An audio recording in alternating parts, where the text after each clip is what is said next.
Good afternoon, internets. It has been yet another eventful 24 hours for electric vehicle news. So here's what happened.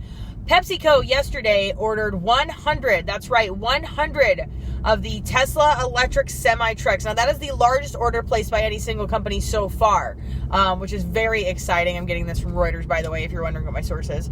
And their reason for doing this is to reduce fleet emissions and reduce fuel costs, and they really think that this is going to be worth the money in the long run. Now, in the long run, I agree it will be worth the money, but it's going to take a little while for it to pay for itself. After a while of not having to buy fuel and not having to repair diesel motors, I believe that Pepsi is going to be very happy with their investment. This investment is going to be really useful in a city like Las Vegas in particular, because they are going to be using it for distribution from their hub here. Now, PepsiCo has a huge distribution hub here in Las Vegas in order to service a city of, not only a city of this size, but we have the resort corridor here, guys. And that means that they have all of the hotels and casinos and everything here they need to service, guys. Sorry about the light. It's Vegas. Can't do anything about it. Anyway, all of the brands that Pepsi owns, Mountain Dew, Aquafina, all of that. If it's served anywhere on the Strip or anywhere in Las Vegas, any of our grocery stores, it all gets distributed from their hub here. Now, this means, I'm hoping, because they ordered so many of these Tesla semi-trucks, that some of them are going to be brought to the hub here in Las Vegas. I'm very excited about that. I really want to see these things on the road as quickly as possible.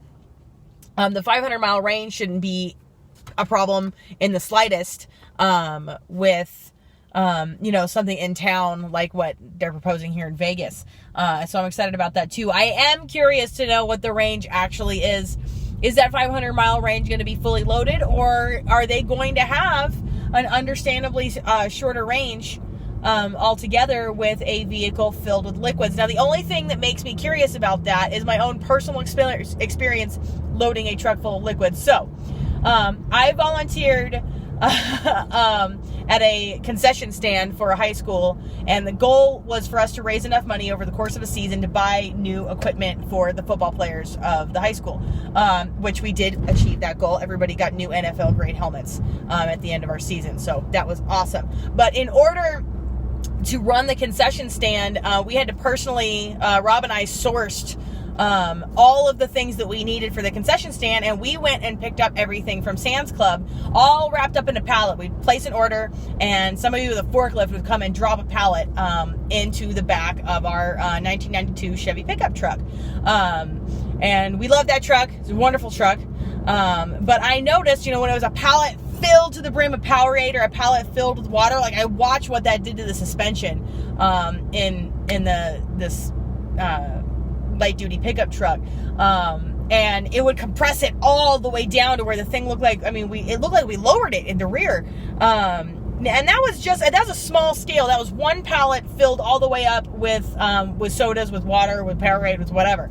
I really am curious to see how a semi truck filled with Pepsi products handles and what the electric range is going to be of that. So I don't want to know what you guys think in the comments. Have you guys ever moved anything that heavy? What do you think Tesla's range is going to be filled with Pepsi, as opposed to, filled with other products that might not strain it as much? What do you think the suspension is going to be able to stand up to this kind of thing? I don't know. I'm just excited about this. This news is still very new to me. I just found out about it. It's very exciting. Pepsi is not the only one who's invested in the Tesla trucks recently. I know that Cisco Corp, which is a food distribution organization, has invested in a few Teslas, but their pre-order number has not been disclosed. I know that PepsiCo has the biggest one by a large margin, and I don't know. Companies keep jumping on board. I think this is a good move for Pepsi. What do you guys think? Again, let's keep this conversation going. Let me know in the comments. What do you guys think about this? Do I have any? I had a few comments from truckers. So truckers out there, have you moved big giant loads where the entire rig is filled with liquids? And if so, what have you noticed that doing to your mileage? What have you noticed that doing to the handling of the truck? I'm very interested in things like that. I love trucks. I love big trucks. Anytime, Rob likes to laugh at me because anytime we go out into the world, if there's like a really cool pickup truck, like I love I love trucks in general, but like a really cool tow truck in particular, like the ones with the big giant boom lifts and the rotator. And I love big trucks. I have always loved big trucks. And now the big trucks are starting to turn into something electric. And Tesla's coming out with this. I'm starting to get really, really excited. And I would love to see, like, what about in-town electric pickup trucks? Or pickup trucks. Electric pickup trucks are coming. But tow trucks, like, do you guys think that that's a possibility? Like, I'm filled with ideas and I'm filled with excitement. And I want to know what you guys think.